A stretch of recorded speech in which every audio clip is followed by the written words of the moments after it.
Sexta parte. Aspectos importantes. Título 10. Importancia de saber evitar la carne y la sangre. Satanás, cegado por alcanzar el honor y la gloria de Dios, reflejos de su poder, cayó de lo alto del cielo e hizo que cayeran todos los hombres en la búsqueda de ese mismo ideal de querer obtener poder e independencia. Para tal fin, el demonio aparta a los hombres de la belleza de la obediencia a la ley de Dios y que los vuelve espirituales, insertando en ellos la desconfianza ante el Santo Padre, por medio de la mentira, o sea, aquella afirmación que contradice a la verdad de Dios. Para eso Satanás se valió de las cosas terrenales con los cuales hace ver al hombre una realidad diferente a la espiritual de Dios, y el hombre confundido se revela a su Padre y Creador. Con el ideal terrenal que Satanás insertó en los hombres orientan su razón de ser a la aparente necesidad de búsqueda de su propio bienestar, pero mediante las cosas terrenales. Por tal motivo, el bienestar que buscan los hombres por medio de las cosas terrenales materiales los vuelve ambiciosos, egoístas y codiciosos. Y el hombre, al rechazar el ideal espiritual de Dios Padre, se vuelve plenamente terrenal, es decir, apartado de Dios o muerto al Espíritu de Dios, pues desconfía de Él. Por consiguiente, el hombre que pertenece a Dios confía en Él y habla la verdad y no se esconde de su Creador. Pero el que se ha alejado de Dios no confía en Él. Por eso predica la mentira de Satanás, extraviando así a sus descendientes, y se oculta y ampara en las cosas del mundo. Es así como Adán y Eva, tras el pecado, se ocultan de la presencia de Dios.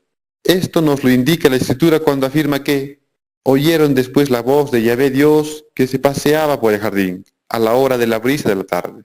El hombre y su mujer se escondieron entre los árboles del jardín para que Yahvé Dios no los viera.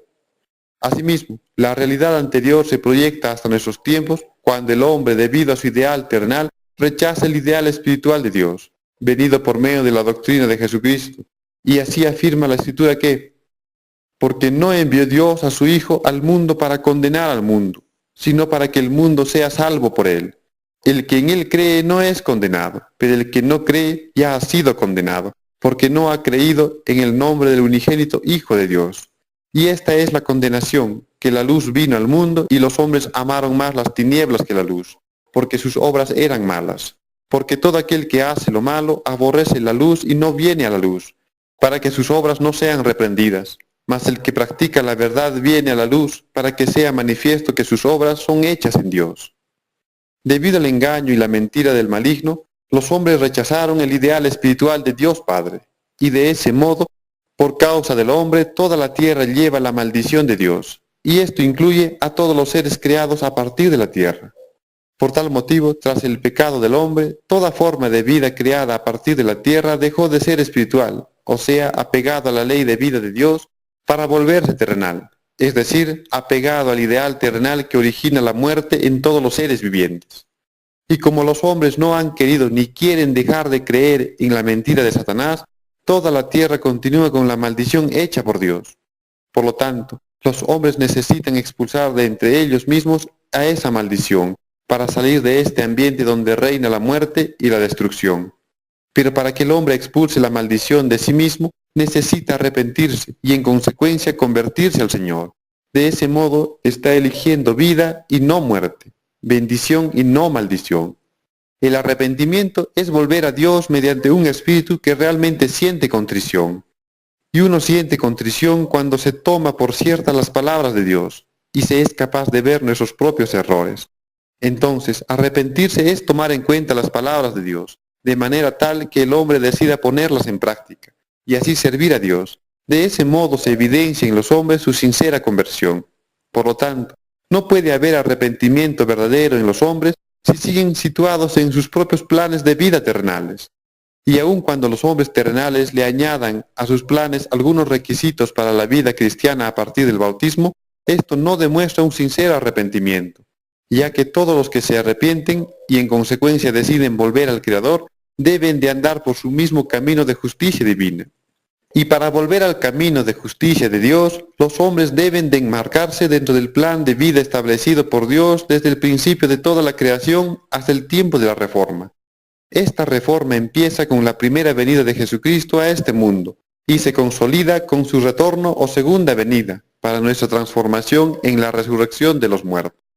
Sin embargo, la manera de proceder de los hombres en el mundo, o sea, a lo que ellos tienen por finalidad de vida, nada tiene que ver con la verdadera vida establecida por Dios, es decir, al plan de vida establecido por Dios desde el principio de la creación. Porque lo único que hacen los hombres del mundo con su mal obrar es destruir toda la creación hecha por el Padre. Y debido al mal obrar de los hombres terrenales, se alteró el plan de vida establecido por Dios para todas sus criaturas, y al final se destruyó la armonía perfecta entre todos los seres terrenales. Por esta causa nadie ha sido, ni es, ni será feliz de continuar todo tal y como está. Pero como el pensamiento del hombre terrenal carnal siempre tiende hacia lo malo, por esta causa la palabra de Dios, que es espiritual, revela la maldad de los hombres debido al proceder equivocado que los hombres tienen a causa de su falta de inteligencia. Ya que Dios Padre nunca le dijo explícitamente al hombre que matara seres vivientes, sino más bien lo que Dios le dijo al hombre fue lo siguiente. Bendijo Dios a Noé y a sus hijos y les dijo: pongo a su disposición cuanto se mueve sobre la tierra y todos los peces del mar. Todo lo que tiene movimiento y vida les servirá de alimento. Se lo entrego, lo mismo que hice con los vegetales y las hierbas. Entonces, con la expresión todo lo que tiene movimiento y vida les servirá de alimento, no significa maten animales, sino más bien, espiritualmente hablando, lo que Dios le dijo al hombre fue que deben alimentarse recibiendo de él todo aquello que tiene aliento y vida. Y sabemos por nuestro Señor Jesucristo que el Espíritu es el que da vida. La carne para nada aprovecha. Las palabras que yo os he hablado son espíritu y son vida. Entonces, el mensaje de Dios le decía al hombre que debía de alimentarse de todo aquel ser que se mueve y tiene vida, es decir, que lleva la doctrina de Dios, tales como los profetas, el mismo Jesucristo y sus apóstoles y sucesores que permanecen en la verdad. Por tal razón, Jesucristo afirmó además que el que come mi carne y bebe mi sangre vive de vida eterna, y yo lo resucitaré el último día. Mi carne es verdadera comida y mi sangre es verdadera bebida. El que come mi carne y bebe mi sangre permanece en mí y yo en él. Ahora bien, la expresión comer la carne y beber la sangre de Jesucristo indica que debemos interiorizar su doctrina divina que Él nos trae a la tierra proveniente de su Padre Celestial. Cuando Jesucristo, Hijo de Dios, viene a la tierra con la misma naturaleza de los hombres terrenales en su cuerpo, es decir, de carne y sangre. Es así como además muchos de los diversos animales o víctimas inmolados ante Dios, según rituales del pasado en el pueblo de Israel, venían a prefigurar a los diversos hombres santos que murieron por causa de nuestros pecados. Y la palabra que todos estos hombres proclamaron, guiados por el Espíritu Santo, es la que debemos interiorizar, o sea, comer, si queremos pertenecer a Dios. Así también, en un sentido simbólico, comer la carne y beber la sangre de estos hombres consagrados a Dios representa hacer o poner en práctica la doctrina de nuestro Santo Padre. Por esto mismo decía Jesús. Jesús les dijo: yo tengo una comida que comer que vosotros no sabéis. Jesús les dijo: mi comida es que haga la voluntad del que me envió y que acabe su obra. Todos los hombres que deciden pertenecer a Dios deben aprender a distinguir entre hacer la voluntad de Dios o cada quien hacer lo que le da la gana con sus propias costumbres terrenales. En la verdadera iglesia de Jesucristo o casa de Dios se hace la voluntad de Dios, lo que representa comer del cuerpo de Cristo, o sea, la cena del Señor. Pero en el mundo cada quien hace lo que le da la gana con sus propias costumbres y tradiciones terrenales, lo que representa comer una cena diferente cada quien en su propia casa. Entonces, si al optar por aprender y hacer la doctrina de Dios se consagran a Él y deciden ser parte de su iglesia, ya no pueden volver a sus costumbres o hábitos de vida terrenales propios del mundo, ya que de hacerlo, eso es lo que se denomina comer indignamente de la cena del Señor. Es evidente que comer del cuerpo de Cristo, o sea, la cena del Señor, representa pertenecer y hacer según lo que exige la iglesia en base a la ley de vida de Dios, para el perdón de nuestros pecados. Y comer una cena diferente cada quien en su propia casa dentro del mundo representa pertenecer y hacer según lo que hace cada quien que vive con sus propias leyes y objetivos de vida terrenales. Por lo tanto, se vuelve indigna la cena del Señor cuando alguien afirma ser parte de la iglesia de Jesucristo, pero no hace la voluntad de Dios, sino que hace las doctrinas terrenales de los hombres del mundo. pues con su falso actuar deshonran la palabra de Dios ante el resto de personas propias del mundo. Y es así como se cumple la profecía que dice: una de sus cabezas parecía herida de muerte, pero su llaga mortal se le curó. Entonces toda la tierra se maravilló siguiendo a la bestia. Por tal motivo, si hemos muerto al pecado, ¿cómo volveremos a vivir en él? Y ya lo advirtió el apóstol San Pablo cuando dijo: así también, ustedes deben considerarse a sí mismos muertos para el pecado y vivos para Dios en Cristo Jesús. No dejen que el pecado tenga poder sobre este cuerpo. Es un muerto, y no obedezcan a sus deseos. La palabra de Dios, que es espiritual, revela la maldad de los hombres, ya que los hombres tienen un mal corazón, debido al ideal terrenal que los priva de entendimiento y hace originar en ellos la destrucción y la muerte, ya que después de todo el hombre terrenal siempre termina destruyendo todo lo creado por Dios. Pues ¿acaso al sacrificar y comer la carne de los animales no se destruye el cuerpo que le ha sido hecho por Dios? Es así como estos hombres terrenales que están muertos espiritualmente siempre pretenden alimentarse de lo que está muerto y rechazan la vida. Es decir, el hombre mata porque no valora la vida. Y si la palabra de Dios es vida, entonces la mentira de Satanás es muerte, y de la cual provienen las doctrinas de hombres terrenales en el mundo entero. Por tal juicio equivocado en los hombres, todo aquel que ha perdido su vida pretende que todos los seres vivos la pierdan también, es decir, se corrompan, siguiendo sus mismos ideales equivocados de vida. Entonces, con el soporte deductivo anterior, se entiende que comer carne viene a representar el hecho real de que el hombre, sin el conocimiento de Dios, siempre vuelve a lo terrenal por causa de su naturaleza carnal. Es decir, el hombre carnal hace su vida conforme a las tradiciones y doctrinas de hombres alejados de su Creador, ya que no aceptan la palabra de Dios en sus vidas, pues creen equivocadamente que su existencia depende de todo lo terrenal y no de lo espiritual de Dios Padre. Ante aquella triste realidad, Dios permitió que el hombre coma carne, pero no permitió que arrasaran con todo, e hizo que se conservara algo en calidad de lo más importante, es decir, la sangre. Por esto dice la Escritura que lo único que no deben de comer es la carne con su alma, es decir, con su sangre. Así también nos dice en otra parte que cuidarás tan solo de no comer la sangre, porque la sangre es la vida y no debes comer la vida con la carne. Las palabras de Dios no deben de tomarse de un modo plenamente literal, ya que Dios es espíritu y sus palabras, por lo tanto, son espirituales. Y es así que no comer la vida con la carne significa que no se puede mezclar la palabra de Dios con doctrinas terrenales. Deben tener presente que lo espiritual nada tiene que ver con lo terrenal. Por eso me es preciso indicarles que el alma no es en sí la sangre de todo ser que goza de aliento y vida, como pareciera indicarlo las Escrituras, sino que simplemente es una comparación hecha por Dios a los hombres de aquel entonces, que no eran capaces de comprender el significado espiritual de las palabras de Dios. Por eso se indica en las Escrituras que, pero también reclamaré la sangre de ustedes como si fuera su alma. Pediré cuenta de ella a cualquier animal, y también el hombre deberá de responder de la sangre de cualquier hombre, hermano suyo. Quien derrame sangre del hombre, su sangre será también derramada por el hombre, porque Dios creó al hombre a imagen suya. Que quede claro que Dios mismo indica que reclamaré la sangre de ustedes como si fuera su alma, pero no afirma que sea en sí el alma de toda persona espiritual. Por eso el hombre al fallecer no puede ingresar al reino de Dios con su cuerpo mortal de carne y sangre, sino más bien con un cuerpo inmortal. Lo anterior puede comprenderse mejor con lo que indica el apóstol San Pablo que, entiendan bien hermanos, lo que es carne y sangre no puede entrar en el reino de Dios. En la vida que nunca terminará no hay lugar para las fuerzas de descomposición. Por eso les enseño algo misterioso. Aunque no todos muramos, todos tendremos que ser transformados. Entonces, la expresión que afirma que el alma de todo ser viviente está en su sangre no refleja una verdad espiritual, sino más bien terrenal, ya que el hombre, al alejarse de Dios, ha hecho de sus ideales que eran espirituales algo terrenales.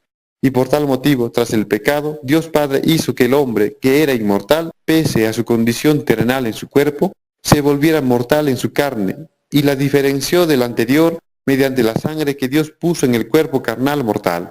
Por eso afirma la Escritura que, porque el alma de todo ser viviente está en su sangre, y yo les di la sangre para que la lleven al altar, para el rescate de sus almas, pues esta sangre paga la deuda del alma. Es así como el hombre, al fallecer en su carne, ya ha cumplido su condena en este mundo, tras el pecado, y puede volver al mundo espiritual de Dios en lo posterior, si se arrepiente, es decir, vuelve a los ideales de Dios que son espirituales. Debido a lo anterior nos dice la Escritura que cuídense de no profanar la tierra en que están. Sepan que la sangre es lo que profana la tierra, y la tierra no queda expiada de la sangre derramada más que con la sangre de aquel que la derramó. No hagan impura la tierra en que viven, y en medio de la cual moraré pues yo, Yahvé, tengo mi morada entre los hijos de Israel. Así también nos indica el apóstol San Pablo que, y casi todo es purificado según la ley, con sangre, y sin derramamiento de sangre no se hace remisión.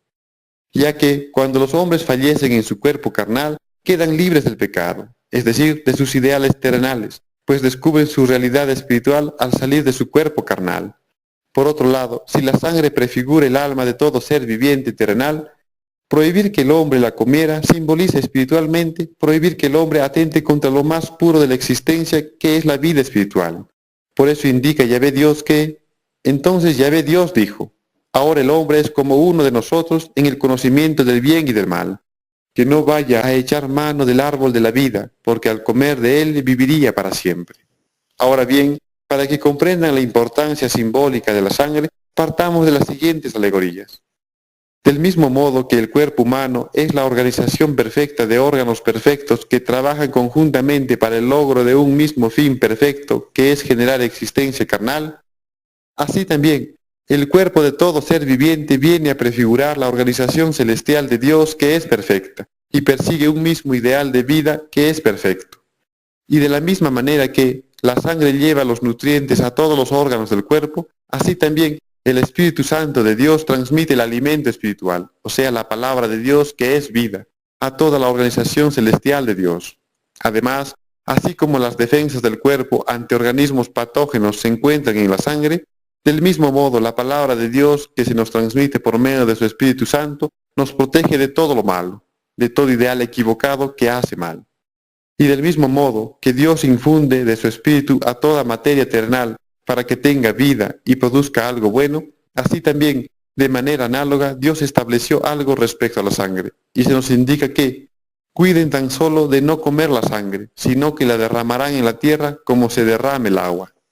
Y en otra parte de las Escrituras se nos indica también que cuidarás tan solo de no comer la sangre, porque la sangre es la vida, y no debes comer la vida con la carne. No la comerás, sino que la verterás como agua sobre la tierra. Así harás lo que es correcto a los ojos de Yahvé, y te irá bien a ti y a tus hijos después de ti. Para comprender el significado espiritual de lo anunciado anteriormente por Dios, recordemos antes lo que dice la Escritura que, entonces Yahvé Dios formó al hombre con polvo de la tierra, luego sopló en su nariz un aliento de vida, y el hombre tuvo aliento y vida. Entonces, así como Dios transmite su espíritu al cuerpo del hombre formado por Dios a partir del polvo de la tierra, así también con el hecho de derramar la sangre en la tierra como se derrama el agua, y que eso es lo correcto a los ojos de Yahvé, se nos invita a imitarlo en todo para ser santos y perfectos como el Padre Celestial que es santo y perfecto. Por esto nos recalca también la Escritura, como hijos amadísimos de Dios, esfuércense por imitarlo.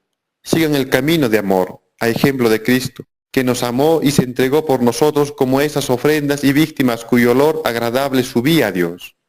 Sin embargo, como las personas no le prestan la importancia debida a la palabra de Dios por medio de una fe sincera, por eso no pueden comprender lo espiritual de Dios. Por lo mismo anterior, si nadie se interesa en Dios en espíritu y en verdad, ¿cómo esperan que Dios les escuche?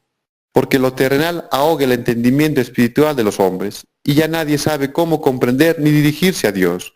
Entonces, así como el hombre que sumergido en el agua por largo tiempo se ahoga y muere debido a que el agua le impide la respiración, del mismo modo, todo lo terrenal simbolizado por las cosas del mundo que proceden de las aguas nos ahogan y matan espiritualmente, debido a que impiden que respiremos el soplo de vida que proviene de Dios y que es su santa palabra. Otro aspecto importante que se deduce de la sangre es que derramar sangre viene a reflejar el hecho simbólico de atentar contra la vida de todo ser viviente, no solo por causa de destruir su cuerpo terrenal, sino también por seguir los caminos de la injusticia, tal como nos lo da a conocer la Escritura cuando indica, por ejemplo, que Ofrecer un sacrificio con lo que pertenecía a los indigentes es condenar a muerte a un hijo en honor de su padre.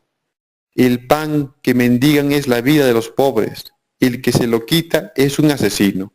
Mata a su prójimo el que le quita los medios para sobrevivir. Retener el salario de un trabajador es lo mismo que derramar su sangre.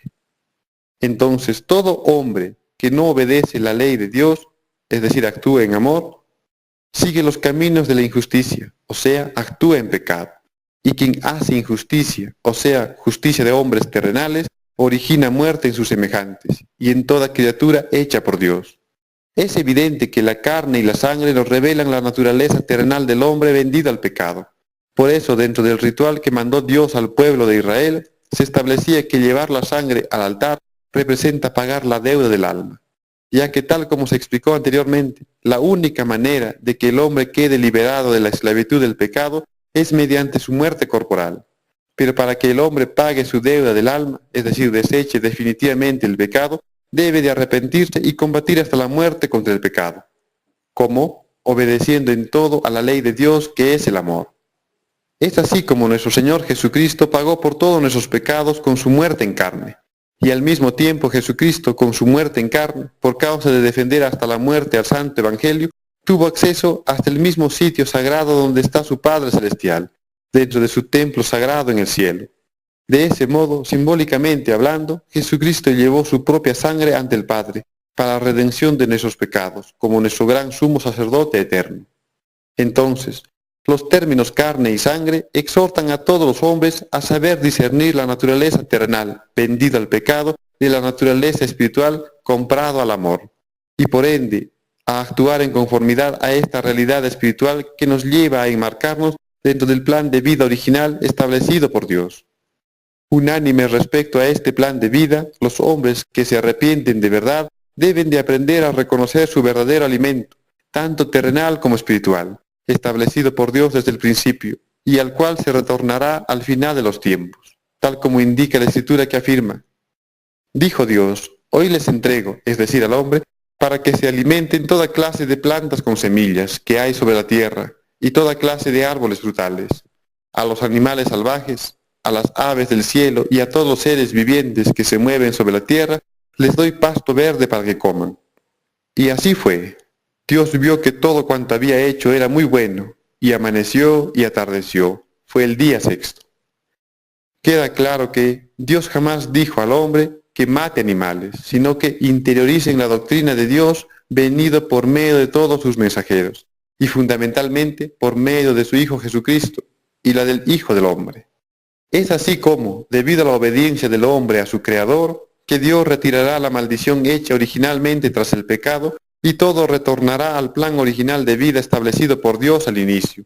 Por esto afirma la Escritura por medio del profeta Isaías que el lobo habitará con el cordero, el puma se acostará junto al cabrito, el ternero comerá al lado del león, y un niño chiquito los cuidará. Vaca y oso pastarán en compañía, y sus crías reposarán juntas, pues el león también comerá pasto, al igual que el buey. El niño de pecho jugará sobre el nido de la víbora, y en la cueva de la culebra el pequeñuelo meterá su mano. No cometerán el mal, ni dañarán a su prójimo en todo mi cerro santo, pues como llenan las aguas el mar, se llenará la tierra del conocimiento de Yahvé. Y en otro lugar indica que, antes que me llamen les responderé, y antes que terminen de hablar habrán sido atendidos. El lobo pastará junto con el cordero, el león comerá paja como el buey, y la culebra se alimentará de tierra. No harán más daño ni perjuicio en todo mi santo cerro, dice Yahvé. Sin embargo, como el hombre terrenal no es capaz de comprender el idioma espiritual del Padre Celestial, con la finalidad de instruir al hombre a lo largo de la historia humana, antiguamente Dios estableció para el hombre dos tipos de animales que proporcionan carne para comer. Estos son animales puros e impuros. Para reconocer y diferenciar a estos animales, Dios indicó una marca o característica en particular como requisitos necesarios a tomar en cuenta, y señaló también qué especies de aves serán considerados puros e impuros. De los animales puros era únicamente de los cuales se podía sacrificar para obtener carne que comer.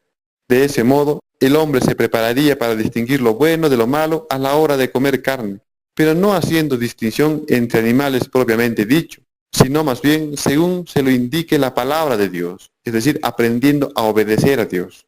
Asimismo, por medio de su palabra, Dios prepara al hombre para que sepa apartarse de lo que es malo, y no terminar corrompiéndose o contaminándose con aquello que no proviene de la palabra de Dios. Ya que el hombre que come carne de algún animal impuro, o incluso lo tocase, quedaba también impuro a los ojos de Dios, es decir, no grato a Dios, porque el que se corrompe desobedeciendo a Dios ha perdido la santidad otorgada por él, mediante la desobediencia a su santa palabra. Posteriormente, dentro de la tradición establecida por Dios acerca de los diversos rituales de sacrificio de animales ofrecidos a Él, se indicaba que sólo se pueden comer carne de aquellos animales o víctimas consagrados a Dios. Y queda consagrado a Dios todo aquello que, por un lado, se ha ofrecido a Dios porque Él lo exige, y por otro lado, porque ha sido aprobado por Él, y desde entonces ya le pertenece. Es así como se debe entender que todo aquel que quiera participar de la santidad de Dios necesita ofrecerse a Él, sometiéndose uno mismo absolutamente a la voluntad de Dios para ser aprobado y entonces santificado. Y del mismo modo que se estableció para el caso de los animales una marca o característica que distingue lo puro de lo impuro, así también todo hombre que pertenece a Dios lleva su marca o sello personal exigido y otorgado por Dios. La marca o señal exigido por Dios a los hombres representa lo que el hombre debe de ofrecer a Dios, porque Él lo exige. Tal era el caso visto antiguamente mediante el ritual de la circuncisión. Y la marca o señal otorgada por Dios a los hombres en respuesta a lo que Dios demanda en los hombres es que pueden ser considerados pueblo de Dios. Y desde ese momento, mediante la obediencia a la ley de Dios venida con Moisés, los hombres podían gozar de los favores de Dios y esperar en Él la tan ansiada tierra prometida. Ahora bien, con la venida de Jesucristo, la marca o señal exigido por Dios a los hombres para ser considerados su pueblo santo es el bautismo, la misma que nos hace parte de la Iglesia de Dios en Jesucristo. Y la marca o señal otorgada por Dios a los hombres representa lo aceptado por Dios, debido a que ha sido aprobado por Él, y es la realidad actual vista mediante los dones espirituales recibidos mediante el Espíritu Santo otorgado por Dios a todo aquel que se convierte a su doctrina en espíritu y en verdad. Lo anterior significa que todo aquel que es parte de la Iglesia debe alcanzar su perfección actuando en verdadero amor. Es así como todo hombre que hace la doctrina de Jesucristo alcanza su perfección, adquiriendo madurez espiritual, la misma que no se mide por el número de años que uno tiene, ni por la cantidad de conocimiento que proviene del mundo, y que uno ha conseguido a lo largo de su vida terrenal, sino más bien mediante el conocimiento pleno de la palabra de Dios, y debido a la obediencia plena a esta palabra que nos libera del gran error de caer en la tradición de hombres terrenales que no saben lo que hacen y se conforman con llevar a cabo rituales o tradiciones terrenales que repiten a lo largo de su existencia, pretendiendo falsamente agradar al Padre Celestial, pues no entienden el idioma espiritual de Dios. Sin embargo, todo aquel que alcanza el conocimiento de Dios y actúa con base a la ley del amor es libre del pecado, y Dios ya no toma en cuenta nuestros pecados del pasado y que nos acusaban, sino más bien considera valioso nuestra predisposición sincera de obrar el bien por medio de nuestro fidedigno deseo de aprender y dominar su palabra en verdad, y que es justicia, porque demuestra verdadero amor a la vida. Debido a todo lo anterior, dice el Señor, ¿hasta cuándo seguirán destruyéndolo todo, y contristando así a mi Espíritu Santo? Ya que toda criatura existente en la tierra, y aún la que ha empezado a formarse, no es algo al azar ni carente de aliento y vida, pues lleva consigo la influencia del Espíritu que ha sido enviado por Dios para su creación. Entonces, todo ser viviente o forma de vida existente es obra directa de Dios y cumple una función dentro del plan de vida establecido por Él en nuestro planeta. Nadie debe de atentar contra la existencia de ninguna criatura por ningún motivo, mucho menos por puro gusto, creyendo que no goza de aliento ni de vida, pues desde el principio Dios no lo estableció de ese modo. Por tal motivo, por medio del profeta Isaías indica la Escritura: ¿por qué tantos sacrificios en mi honor? Dice Yahvé, ya estoy saciado de sus animales, de la grasa de sus terneros. No me agrada la sangre de sus novillos, de sus corderos y chivos. Si suben hacia mí en peregrinación y se agolpan en los patios de mi templo, ¿quién se lo ha pedido? Dios no es ajeno a su propio espíritu, y toda criatura animada lleva el espíritu de Dios. Por eso, Hasta los animales se quejan ante él debido a la maldad de los hombres que atentan contra su existencia y su vida. Por esto indica también la Escritura que el justo tiene atenciones hasta con sus animales. El malvado, en cambio, no tiene entrañas. Y si los diversos animales pudieran hablar nuestro idioma, nos darían a conocer todo lo que les molesta, incomoda o lastima. Pero no por ello quiere decir que Dios no los escucha y atiende. Sin embargo, debido al silencio de los animales, podemos apreciar sus muestras de afecto ante una atención noble de nuestra parte para con ellos, en ese brillo de sus ojos al tenerlos frente, o en lo tenue de su voz, o con las caricias que nos brindan, sensaciones únicas que nos hacen sentir lo maravilloso de que dos seres completamente diferentes en apariencia pueden comprenderse a la perfección, debido a un mismo espíritu de vida procedente de Dios Padre. Entonces, nada justifica el pecado, y es pecado no actuar en amor. El amor es justicia, bienestar verdadero, paz y libertad para todos los seres vivos. En el mundo, para que haya verdadero bienestar, justicia, paz y libertad, el hombre debe de ejercer su autoridad sobre todo lo que se le ha encomendado desde el principio de la creación. Que el hombre ejerza autoridad significa que se haga responsable de todo lo creado para él, cuidándolo y no destruyéndolo. Para esto, el hombre fue hecho a la imagen y semejanza de Dios y la de sus santos ángeles, para que el hombre pueda hacerse cargo de todo cuanto le ha sido puesto en sus manos. Así como Dios Padre se hace responsable de todo lo creado, tanto en las obras terrenales como también dentro de las obras misteriosas del universo entero. Ejercer el uso de la verdadera autoridad para alcanzar plena justicia implica para los hombres en un plano más amplio cumplir con todos sus deberes y responsabilidades originales y originados. Estos deberes y responsabilidades se condensan en las siguientes. Primero, el hombre y su mujer deben dejarse instruir por su Creador y actuar en consecuencia a ello, o sea, obedecer en todo a Dios. Segundo, el hombre y su mujer deben de conservar el medio ambiente y todo cuanto se les puso en sus manos. Tercero, el hombre y su mujer deben de preocuparse mutuamente por su bienestar y la de todo ser viviente. Cuarto, el hombre y su mujer deben de educar a los hijos en la doctrina de Dios, de manera que los hijos tengan garantizado un verdadero crecimiento espiritual y no vayan en contra del plan de Dios. Y quinto, debido a todo lo anterior, el hombre y su mujer deben de hacerse cargo de las consecuencias de sus propios actos, y por eso todos darán cuentas a Dios Padre el día del juicio final, tal como lo indica la Escritura que luego vi un trono grande y espléndido, y a uno que estaba sentado en él. El cielo y la tierra huyeron al verlos, sin que quedaran huellas de ellos. Y vi a los muertos, grandes y pequeños, de pie ante el trono, mientras eran abiertos unos libros. Luego fue abierto otro, el libro de la vida. Entonces fueron juzgados los muertos de acuerdo con lo que está escrito en esos libros, es decir, cada uno según sus obras. El alimento fue hecho para el gozo humano y el de todas las criaturas vivientes, pero a causa del pecado vino a representar la dependencia de todos los seres vivos ante lo terrenal, por causa de Satanás que engañó y originó la mentira en los hombres que decidieron seguirle. Entonces, aquel que se arrepienta de verdad, aprenda a valorar la vida de todo ser viviente creado por Dios desde el inicio, y ya no atenten contra ellos. A toda la iglesia de Jesucristo les digo que aprendan a vivir en un ambiente verdadero de paz y armonía, tanto entre los unos a los otros, como también con todos los seres vivos creados por Dios, y dejen que el Espíritu Santo de Dios lleve hacia su perfección toda forma de vida en la tierra. Depositen su fe en el Creador por siempre, y Él será su sustento eternamente.